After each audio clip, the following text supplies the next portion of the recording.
கிராமத்துல எல்லாம் ஒண்ணு சொல்லுவாங்க, எல்லாம் இருக்கு பெட்டியில, கீரை கடைய சட்டி இல்லைன்னு. நம்ம ஆளு எதையாவது இருக்கிறதெல்லாம் விட்டுட்டு இல்லாததை நினைச்சே கவலைப்படுறதுல நம்ம ஆள் ரொம்ப கில்லாடி. எதையோ நினைச்சு ஓடுறான். மெட்ராஸ்ல எல்லாம் திடீர்னு பாத்தீங்கன்னா 20 பேர் தப்ப தப்ப தப்பன்னு ஓடுவான். கட்சியில ஓடுறவனை பிடிச்சி எங்கடா ஓடுறேன்னா தெரியல சார், எல்லாரும் ஓடுறாங்க நானும் ஓடுறேன்.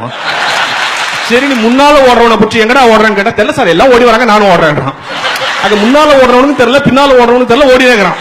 இந்த சின்ன பசங்க காத்தாடி விடும் போது சில காத்தாடி டீல்ல அழுந்து வரும், பாத்திருக்கீங்களா? அந்த காத்தாடி பிடிக்கிறது இந்த தெருவுல இருந்து ஒருத்தர் 4 பேர், அந்த தெருவுல இருந்து 4 பேர் பாத்தீங்கன்னே ஓடியாருமா. எல்லாருமே வந்து சேர்ந்து காத்தாடி கீழ்ச்சி போட்டு போடுவோம். டீல்ல இருந்து வந்த காத்தாடியை ஒழுங்கா வீட்டுக்கு ஒருத்தர் எடுத்துன்னு போன மாதிரி வரலாறே கிடையாது. என்ன பொருள்? அத்தனை பேரும் அவன் எடுத்துன்னு ஓடணும் ஓடியாடல, வேற எவனும் எடுத்துன்னு போடக்கூடாதுன்னு ஓடியாந்துக்கிறான். அப்போ சில விஷயங்கள் ரொம்ப பறந்து ரொம்ப ஓடி எங்கேயோ போன பிறகுதான் தெரியுது நம்ம வாழ்க்கையில் எதுக்கு இவ்வளவு தூரம் ஓடி வந்தோம். சில விஷயங்கள் லேட்டா தான் புரியும் சார். இப்போ ஒரு விஷயம் பாத்துங்களேன், இப்ப கல்யாணம் ஆன உடனே நம்ம மனைவி நமக்கு கொடுக்குற முதல் சர்டிபிகேட் என்ன? உங்களுக்கு ஒண்ணும் தெரியாது.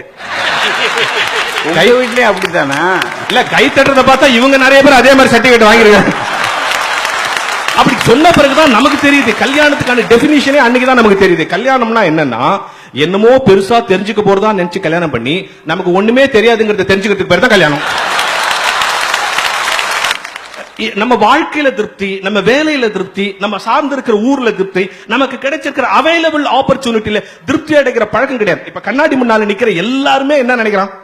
இன்னும் கொஞ்சம் உயரமா இருந்திருக்கலாம், இன்னும் கொஞ்சம் சவுப்பா இருந்திருக்கலாம், இன்னும் கொஞ்சம் முடி, இப்படி நினைக்கிறான். எல்லாம் நினைக்கிறானா இல்லையா? கடவுளுக்கே கரெக்ஷன் சொல்றான். இப்படி இருந்துக்கலாம், இப்படி இருந்துக்கலாம், இப்படி இருந்துக்கலாம், இப்படிதான் இருந்துட்டோமே, அதுக்கப்புறம் இப்படி இருந்துக்கலாம். ஒரு சுவாரஸ்யமான செய்தி சொல்லவா?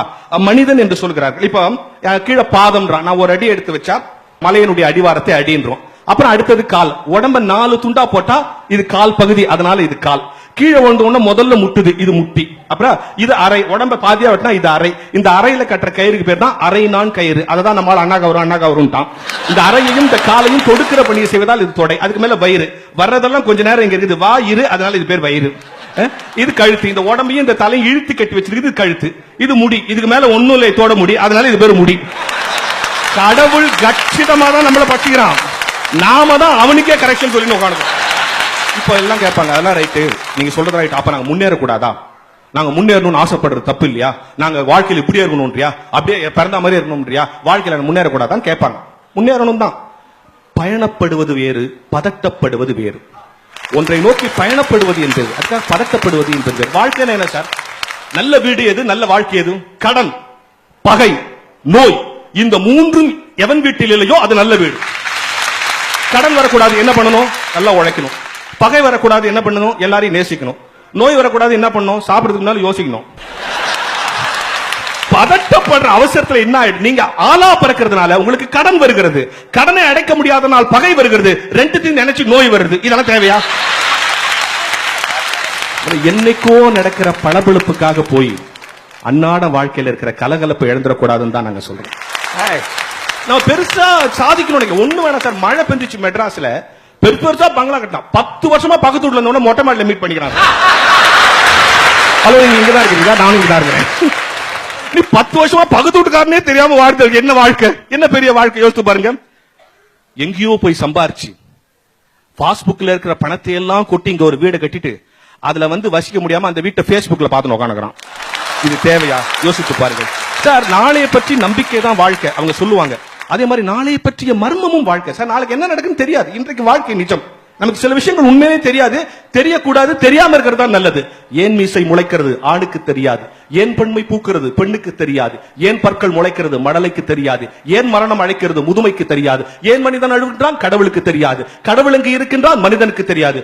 எல்லாமும் எல்லாருக்கும் எப்போதும் தெரியாது. என்றாலும் வாழ்கின்றோம், ஏனென்று தெரியாது. சார், மகிழ்ச்சினா என்ன? மன நிறைவுனா என்ன? இப்ப நீங்க எல்லாரும் கை தட்டுறீங்கல்ல, இது மகிழ்ச்சி.